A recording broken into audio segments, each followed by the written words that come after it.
हमारे सामने इस वक्त जो हुक्मरान हैं वो इस महीने के वक्त तक गैर कानूनी, गैर आईनी, नाजायज हो जाएंगे, जायदुल मियाद हो जाएंगे, और अदालत कह चुकी कि हाँ हो जाएंगे, तो क्या हुआ? ये अदालत हमें बता रही है, तो हम इस पर भी बात नहीं कर सकते। या अगर हमें इस पर बात करनी तो हम अहलिया से बात करनी। जो इमरान खान की पंजाब असेंबली टूटी थी उसमें नीयत कैसी थी इसको देखना होगा। लेकिन ये जो मरकज में असेंबली टूटी है 2 दिन पहले, ये टूटी है नहीं टूटी है, क्यों टूटी है, इस पर कोई बात नहीं करनी। वो जो काजी फाइज साहब ने अदालत में बैठ के कहा था कि ठीक है नंबर नहीं हुआ, नीयत तो अच्छी है। अगर ये कॉन्स्टिट्यूशनल रिक्वायरमेंट है, प्रैक्टिस एंड प्रोसीजर वाला बिल, तो भी क्या हुआ, ये नीयत तो अच्छी है। तो अदालतें आईन और कानून देख के फैसला नहीं करेंगी। हमारे यहाँ एक वो अदालत थी जो कहती थी कि मरियम नवाज शरीफ को गिरफ्तार करने से 10 दिन पहले बताना कि हम तुम्हें गिरफ्तार करना चाहते हैं, वो इजाजत दे देगी तो गिरफ्तार करना। और अब यहाँ अदालतें जो है उनसे कुछ कहा जाए कि जी ये गिरफ्तार करना चाहते हैं, तो अदालत के ये क्या गिरफ्तार भी नहीं करेगा।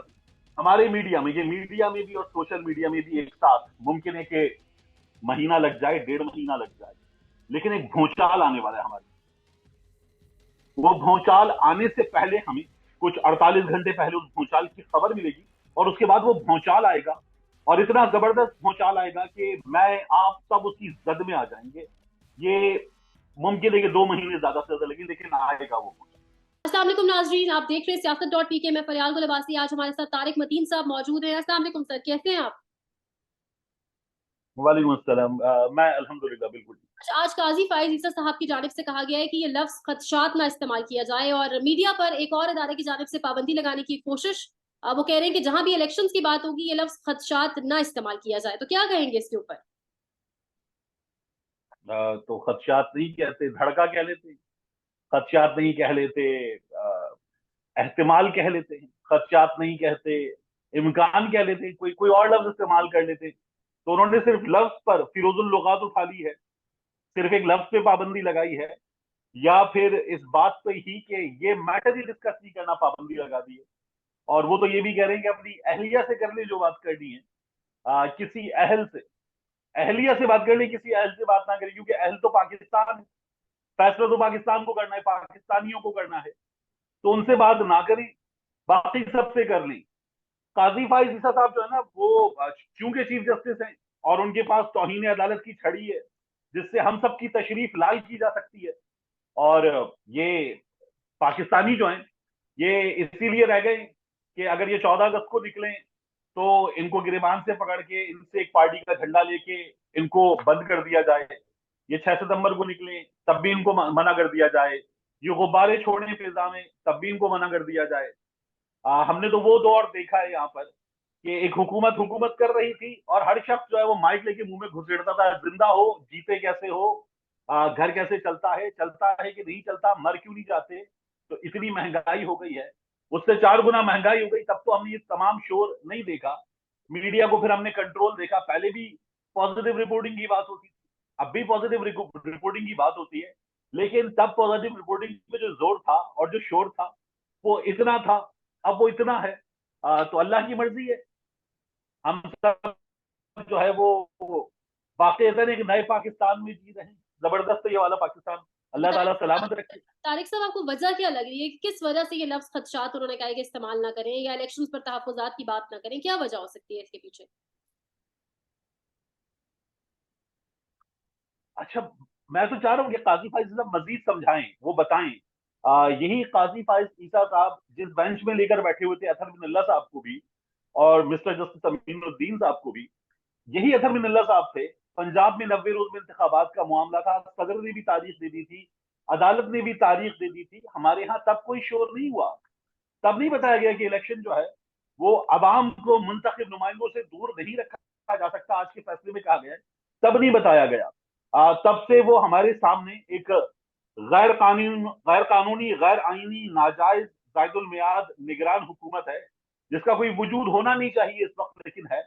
हमारे सामने इस वक्त जो हुक्मरान हैं वो इस महीने के वक्त तक गैर कानूनी, गैर आईनी, नाजायज हो जाएंगे, जायदुल मियाद हो जाएंगे, और अदालत कह चुकी कि हाँ हो जाएंगे, तो क्या हुआ? ये अदालत हमें बता रही है, तो हम इस पर भी बात नहीं कर सकते। या अगर हमें इस पर बात करनी तो हम अहलिया से बात करनी, हम किसी और से बात ना करें, हम अवाम से भी बात ना करें। फैसला तो अवाम को करना है। देखिए, आईने पाकिस्तान के तहत हाकमियत अल्लाह ताला की, और उसके बाद इख्तियार अल्लाह ताला की तरफ से तफवीज उसके नायबीन को, उसके बंदों को। तो इख्तियार अवामी पाकिस्तान के पास, अहलियानी पाकिस्तान के पास। तो अहल तो वही है, अहलिया से बात करें ना करें, अहल अहल लोगों से बात करनी होगी। उसके अलावा कोई अगर रोकता है इंतखाबात का रास्ता, चाहे वो अदालत में बैठ के रोके या किसी और इदारे में बैठ कर रोके, तो इससे इख्तियार नहीं है। हाँ, लेकिन चूंकि ताकत होती है तो उसकी बुनियाद पर हमने देखा है कि रोका जाता है, पहले भी रोका गया है, हमारी अदालतों ने रोका है। हमारी अदालतें नियत पे बात करती है कि जो इमरान खान की पंजाब असेंबली टूटी थी उसमें नियत कैसी थी, इसको देखना होगा। लेकिन ये जो मरकज में असेंबली टूटी है 2 दिन पहले, ये टूटी है नहीं टूटी है, क्यों टूटी है, इस पर कोई बात नहीं करनी। वो जो काजी फाइज साहब ने अदालत में बैठ के कहा था कि ठीक है, नंबर नहीं हुआ, नियत तो अच्छी है। अगर ये कॉन्स्टिट्यूशनल रिक्वायरमेंट है, प्रैक्टिस एंड प्रोसीजर वाला बिल, तो भी क्या हुआ, ये नियत तो अच्छी है। तो अदालतें आईन और कानून देख के फैसला नहीं करेंगी, नियतों को देखकर फैसला करेंगी। हालांकि हमने तो हमेशा से सुना था कि इब्तिदाई रब्बे जलील के बाबरकत नाम से जो दिलों के भेद जानता है, नियतों को हाल जानता है। यहाँ अदालतें नियतों को देखकर फैसला कर रही हैं, ये तो अल्लाह ताला का काम है जो अदालतें कर रही हैं।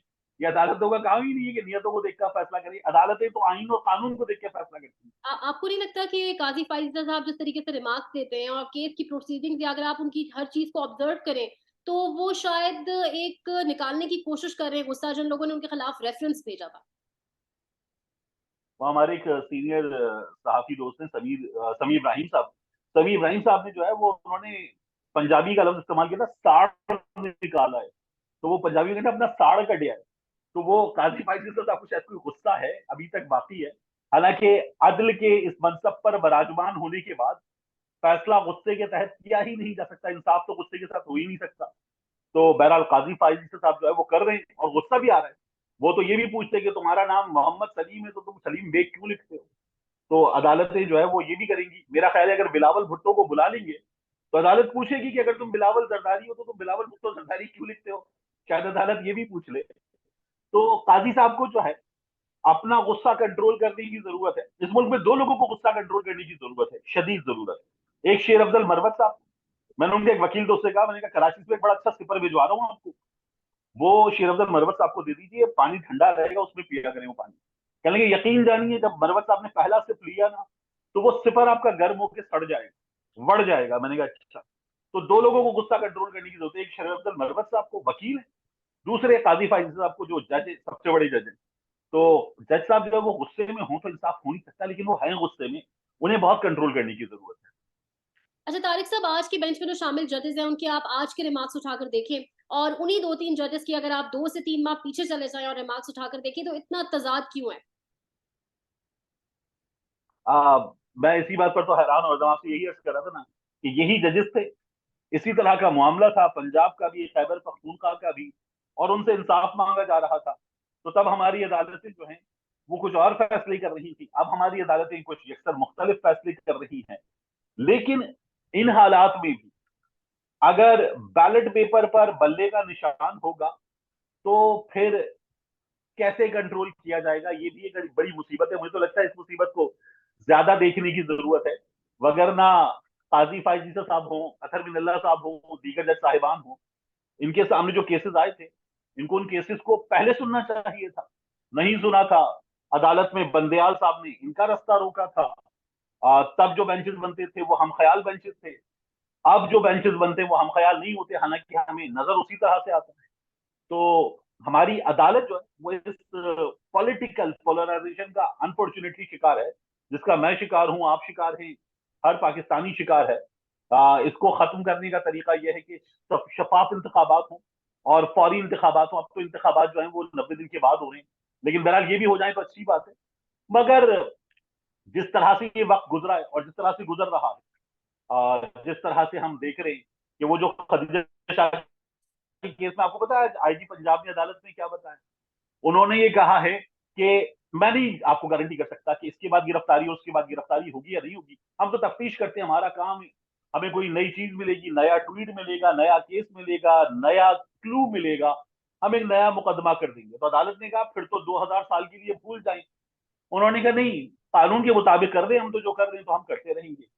तो ये ऐसे ही चल रहा है। हमारे यहाँ एक वो अदालत थी जो कहती थी कि मरियम नवाज शरीफ को गिरफ्तार करने से 10 दिन पहले बताना कि हम तुम्हें गिरफ्तार करना चाहते हैं, वो इजाजत दे देगी तो गिरफ्तार करना। और अब यहाँ अदालतें जो है, उनसे कुछ कहा जाए कि जी ये गिरफ्तार करना चाहते हैं, तो अदालत की ये क्या गिरफ्तार भी नहीं करेगा तू। तो ये हमारे यहाँ हो रहा है, वो फैसले तजादात मुसलसल चल रहे हैं। आप ये जो चंद तजादात इनकी बात कर रही है, मैं तो तजादात मुसलसल देख रहा हूँ हमारी अदालत। तारिक साहब, जिस तरीके से मीडिया ज़ेर-ए-ताब है और मीडिया अंडर प्रेशर है, उस पर बात करते हैं। अदील राजा की खबरें तो कल से गर्दिश में थी, अब वो कंफर्मेशन हो चुकी है। अब चौधरी गुलाम हुसैन से मुतालिक भी खबर आ रही है कि एआरवाई ने उनको भी ऑफ स्क्रीन कर दिया है। तो क्या अरशद शरीफ शहीद के वक्त के तमाम तर लोग एक दिन हम देखेंगे कि एआरवाई से ऑफ स्क्रीन हो जाएंगे, गायब कर दिए जाएंगे? क्या कहेंगे इसके ऊपर? अच्छा, मुझे समझ में नहीं आता कि अरशद शरीफ शहीद हों या उसके बाद के दीगर लोग हों, इनके साथ जो कुछ हो रहा है वो हो क्यों रहा है। हम्म, यानी ये लोग अगर बात कर लेंगे तो उस बात से क्या हो जाएगा, ये वो बात नहीं करेंगे तो इनके ना करने से क्या हो जाएगा। क्या वो बातें जो ये लोग कर रहे हैं, वो बातें मुझे, आपको, एक आम आदमी को बाहर निकलकर बात करके देखिए, पता नहीं है। क्या आप नहीं जानती, क्या मैं नहीं जानता इन तमाम हकीकतों को, जिनको चौधरी गुलाम हुसैन बैठकर बता देंगे, जिनको अदील राजा ट्विटर पे बता देगा, अपने प्रोग्राम के प्रोड्यूसर एंकर को तैयारी करवा देगा, कुछ मवाद निकाल कर दे देगा और कहेगा कि ये वो लाइंस हैं, ये वो शॉर्ट्स हैं, साउंड बाइट्स हैं जो हम चला रहे हैं, इन लाइंस में हमें प्रोग्राम करना है। क्या इन चीजों से अगर इनको रोक देंगे तो आम आदमी के जहनों में जो चीजें उतर रही हैं वो उतरना रुक जाएंगी। तो अगर नहीं रुकेंगी उतरना, और वो उतर रही है मुसलसल उसके जहन में, उसका जहन पुख्ता होता चला जा रहा है, तो फिर किसी के घर का चूल्हा बंद करके क्या मिलेगा। अदील राजा को मैं पर्सनली जानता हूं, उसने अभी घर बनाया था अपना, तो उस घर को बनाने के लिए उसने कुछ कर्ज भी लिया हुआ था। अब उस शख्स के पास सेविंग्स के नाम पे भी कुछ नहीं, वो खाली हाथ है, सही दस्त है। अब वो सही दस्त शख्स जिसकी एक फैमिली है, बच्चे हैं, उसके अपनी वही तमाम खर्चे जो किसी भी एक आम आदमी के होते हैं, और ना वो सरकार का वो वाला मुलाजिम है कि जिसके तमाम खर्चे कोई और उठा लेगा, तो फिर वो शख्स नौकरी से महरूम होने के बाद क्या करेगा। इसी तरह से दीगर लोगों के साथ मामला है। अब वो तो कोई स्क्रीन का रजिस्टर्ड फेस भी नहीं कि भाई यूट्यूब चैनल बनाएगा, बैठेगा मेरी तरह चार बातें करेगा और उन चार बातों के नतीजे में उसका किचन चल पड़ेगा, तो वो तो ये भी नहीं कर सकता। लेकिन मैं आपको एक चीज यहाँ खबर के तौर पे और बता सकता हूँ। हम्म। हमारे मीडिया में, मैं इस वक्त लाहौर में बैठा हूँ, ये मेरे एक अजीज का घर है, और मैं यहाँ कुछ दिनों के लिए काम के सिलसिले में आया था, तो मैं यहाँ से आपको एक खबर दे रहा हूँ और बहुत बड़ी खबर दे रहा हूँ। हमारे मीडिया में, ये मीडिया में भी और सोशल मीडिया में भी एक साथ, मुमकिन है कि महीना लग जाए, 1.5 महीना लग जाए, मुमकिन है कि 2 महीने लग जाए, यानी अगर आज हम बात कर रहे हैं नवंबर के आगाज में, तो ये जनवरी का आगाज हो जाए। लेकिन एक भूचाल आने वाला है हमारी, वो भूचाल आने से पहले हमें कुछ 48 घंटे पहले उस भूचाल की खबर मिलेगी, और उसके बाद वो भूचाल आएगा, और इतना जबरदस्त भूचाल आएगा कि मैं आप सब उसकी जद में आ जाएंगे। ये मुमकिन है कि 2 महीने ज्यादा से ज्यादा लगे, लेकिन आएगा वो भूचाल, जोरदार भूचाल आएगा इंशाल्लाह। इलेक्शन से कब आप कहना चाह रहे हैं? जी बिल्कुल, इंशाल्लाह इलेक्शन से कब। और वो भौचाल होगा जिसको सुनने के बाद जबरदस्त आपके मुंह से निकलेगा, अल्हम्दुलिल्लाह मेरे मुंह से निकलेगा, हम कहेंगे यार ये तो चाहिए था। तो वो भौचाल इंशाल्लाह आने वाला है, हम सबको खुशी होगी उसे जानने के बाद। कामरान शाहिद साहब ने अपने प्रोग्राम के इब्तिदाइये में, अपने प्रोग्राम के इंट्रो में ये बात, इस जुर्म का एतराफ किया, आप कह लें कि मैं 10 साल बैठकर टीवी स्क्रीन के ऊपर प्रोपोगेंडा करता रहा हूँ पाकिस्तान तहरीक इंसाफ के लिए, और मैं पाकिस्तान तहरीक इंसाफ का नैरेटिव जो है वो लोगों तक पहुंचा रहा था। तो इससे पे मेरा सवाल आपसे ये है कि सहाफी का क्या काम जमीनी हकाइक पे बात करना होता है, या नैरेटिव पहुंचाना, या प्रोपोगेंडा करना होता है? कामरान शाहिद साहब जो हैं वो जब आए थे मीडिया में तो मुशर्रफ का दौर था, और वो मुशर्रफ ब मीडिया हुए थे। हम्म। तो फिर उसके बाद कामरान शाहिद साहब ने जो बातें की, वो उन्होंने अपने हालात के हिसाब से की थी। उस वक्त वो बातें सूट करती थी। कामरान शाहिद साहब अब जो बातें कर रहे हैं, वो बातें अब सूट करती हैं। तो कामरान शाहिद साहब जो हैं, उनकी खूबी है कि वो स्क्रीन पर ऐसे बैठे हैं, वो स्क्रीन पर ऐसे बैठे हैं, वो गिरबान के 4 बटन खोल के बैठ जाएं, जो भी कर लें वो देखे जाते हैं, मकबूल हैं। तो ये उनकी उनको एज हासिल है। और उसके बाद वो बड़ा नेचुरल अंदाज में, सही बोले गलत बोले, बोलते नेचुरल अंदाज में, तो इस वजह से जो है वो देख लिए जाते हैं। लेकिन अगर वो ये कहते हैं कि वो पाकिस्तान तहरीक इंसाफ के लिए प्रोपेगेंडा कर रहे थे, तो फिर वो खुद ही जवाब दें, गलत कर रहे थे। देखिए मीडिया जो है ना, जब वो दुनिया न्यूज पे काम कर रही, तो फिर वो ये नहीं कर सकता। क्योंकि ये मास मीडिया है, ये मियां आमिर की प्रॉपर्टी है, और जब ये बनता है तो फिर आप बताते हैं कि हम मास मीडिया हैं, यानी अवाम का मीडिया है। तो कामरान शाह साहब प्रोपेगेंडा नहीं कर सकते थे। हाँ, कामरान शाह साहब अपना यूट्यूब चैनल बनाए, बैठे आके अपनी ओपिनियन दे रहे हैं अपने प्लेटफॉर्म पर, जो उनका अपना डिजिटल एसेट है वहां तो कर सकते हैं, जैसे मैं करूंगा, कोई मंसूर अली खान करेगा, इमरान रियाज करेगा, उसामा गाजी करेगा, असद करेगा, वहां तो किया जा सकता है।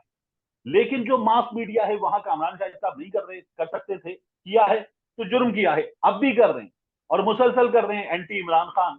तो ये अपनी मर्जी से नहीं कर रहे कामरान शाह साहब, अब भी हालात सूट करते हैं इसलिए कर रहे हैं। तो कामरान शाह साहब अब भी प्रोपेगेंडा ही कर रहे हैं, पहले भी गलत कर रहे थे, अब भी गलत कर रहे हैं। करना है तो आए, हाथ झाड़े आस्तीनें चढ़ाएं और आके यूट्यूब पे बैठें और करें। जैसे फहद हुसैन नाकाम हुआ था और इमरान रियाज को यूट्यूबर कह रहा था, ऐसे ही किस्मत आजमाई करनी इन्होंने की भी, तो उसको करके देख लें, ज्यादा बेहतर है। अच्छा, आखिरी सवाल तारिक मतीन साहब मेरा कि आपको क्या लगता है 8 फरवरी पत्थर पर लकीर साबित होगी? देखिए 8 फरवरी को इलेक्शन हो जाएंगे इंशाल्लाह। उसकी वजह ये नहीं है कि हमारे यहाँ इलेक्शन कराने की एक जेन्युइन विल है और अवाम को उनका हक देने की एक जेन्युइन विल है। उससे ज्यादा अगर वो होती तो हम बर वक्त देते। उससे ज्यादा मजबूरी ये है कि ये बैनुल अक़वामी इदारों से किए गए वादे और मुआहदे हैं जिनकी पासदारी करना अब मजबूरी है। तो उस मजबूरी के तहत इलेक्शन हो जाएंगे, ठीक है। लेकिन ये इलेक्शन कैसे होंगे? हाथ पांव बांध कर इलेक्शन होंगे या ये इलेक्शन होने दिए जाएंगे? ये इलेक्शन ऐसे होंगे कि एक मफरूर जो है वो आएगा और पूरी मशीनरी उसके लिए इंतखाब का, उसके लिए जलसे का एहतमाम करेगी, या फिर ऐसे इलेक्शन होंगे कि उस मफरूर के जाने के बाद वो जमात जो 2 हफ्ते पहले से इजाजत मांग रही थी, उस जमात को अगले रोज एक कॉर्नर मीटिंग की, शहर से बाहर इजाजत देंगे और उस पर भी घुस के करने वालों के घर तोड़ेंगे, सर तोड़ेंगे और उनकी ऐसी की तैसी कर देंगे और फिर कहेंगे नहीं जी हम नहीं करने देते आपको, आपको कॉर्नर मीटिंग की भी इजाजत नहीं है। ऐसे इलेक्शन होने जा रहे हैं। इस बात का जवाब भी हमें काजी फाइज ईसा साहब दे दे तो सबसे अच्छा हो। पाकिस्तान में इस वक्त सबसे बड़ा मसला बोलने का है। पाकिस्तान में बोलने नहीं दिया जाता, जुबानें खींच ली जाती हैं, डर है, खौफ है, टेरर है। पाकिस्तान का मीडिया मुकम्मल तौर पर कंट्रोल्ड है, वेल मैनेज्ड है, एक मैसिव सेंसरशिप है। इसी तरह का दबाव पाकिस्तान में सियासत.pk भी फेस कर रहा है, जिसे पाकिस्तान भर में गुज़श्ता कई महीनों से मावरा आइन, मावरा कवानीन मुकम्मल तौर पर बंद कर दिया गया है, मुकम्मल तौर पर बैन कर दिया गया है। सियासत.pk की नशरियात को लिमिटेड करके पाकिस्तान में छोड़ दिया गया है। तमाम तर कानूनी मुआवजे के ऊपर आवाज उठाई गई, दस्तक दी गई, लेकिन हर तरफ से खामोशी है, सन्नाटा है, कहीं पर कोई सुनवाई नहीं है, कोई सुनने को तैयार नहीं है। लेकिन इसका हल क्या है? क्या खामोश हो जाएं?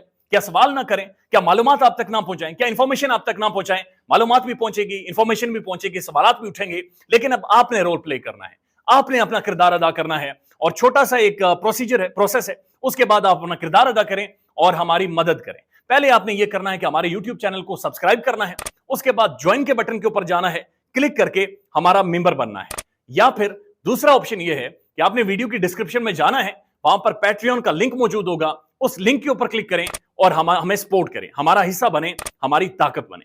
ख्याल रखिएगा। अल्लाह हाफिज।